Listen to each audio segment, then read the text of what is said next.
செல்லிமா channel சார்பாக அனைவருக்கும் வணக்கம். இன்றைக்கி கத்திரிக்காய் மசியல் எப்படி செய்கிறதுன்னு பார்க்கலாம். இதுக்கு கத்திரிக்காயெல்லாம் இந்த காம்பை கட் பண்ணிவிட்டு நல்லா தண்ணியில் அலசி சுத்தம் பண்ணிவிட்டு குக்கரில் போட்டுக்கோங்க. அது கூட மஞ்சள் பொடி போட்டுக்கோங்க.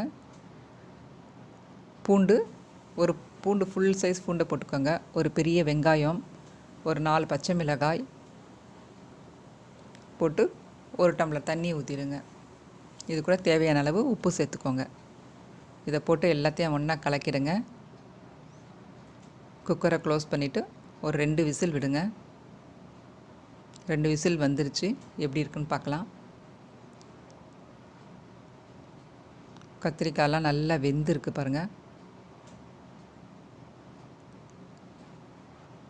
இப்போ இந்த கத்திரிக்காயை நல்லா மத்து வச்சு மசிச்சிடுங்க. நல்லா மசிஞ்சிடுச்சு. இதில் ஒரு கோலி குண்டு சைஸ் அளவுக்கு புளியை ஊற வச்சு அதை கரைச்சி ஊற்றிருக்கேங்க. இது கூட 1 ஸ்பூன் மிளகாய் பொடி, பெருங்காயத்தூள் போட்டுக்கோங்க. நல்லா கடைஞ்சி விட்டுக்கோங்க.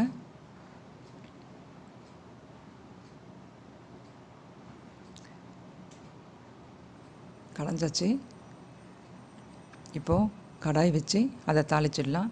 எண்ணெயை ஊற்றி அந்த வடகம் இருக்கு இல்லைங்களா, அதை போட்டு நல்லா பொரிச்சிட்டு இந்த மசியலை அதில் ஊற்றிடுங்க. ஊற்றிட்டு நல்லா கலக்கி விட்டுருங்க.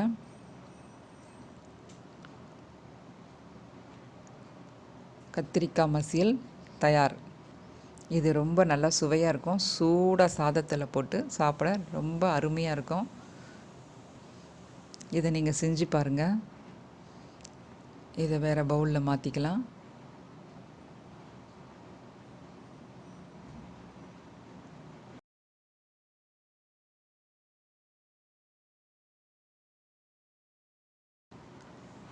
சுவையான கத்திரிக்காய் மசியல் தயார்.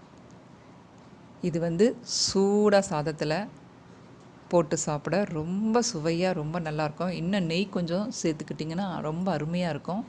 இது கூட இதுக்கு சைடிஷ் உருளைக்கிழங்கு, காரமாக உருளைக்கிழங்கு வறுத்து வச்சுக்கிட்டு ஒரு அப்பளமோ இல்லை வத்தலோ இந்த மாதிரி செஞ்சுட்டு சாப்பிட்டோன்னா ரொம்ப சுவையாக இருக்கும். இங்கே பாருங்கள், இந்த மசியலில் பிசைஞ்சு சூடாக சாப்பிடும்போது அவ்வளவு சுவையாக இருக்கும். நீங்கள் இதை செய்யுங்க. இந்த வீடியோ பிடிச்சிருந்ததுன்னா லைக் பண்ணுங்கள், ஷேர் பண்ணுங்கள், சப்ஸ்கிரைப் பண்ணுங்கள். நன்றி. வாழ்க வளமுடன்.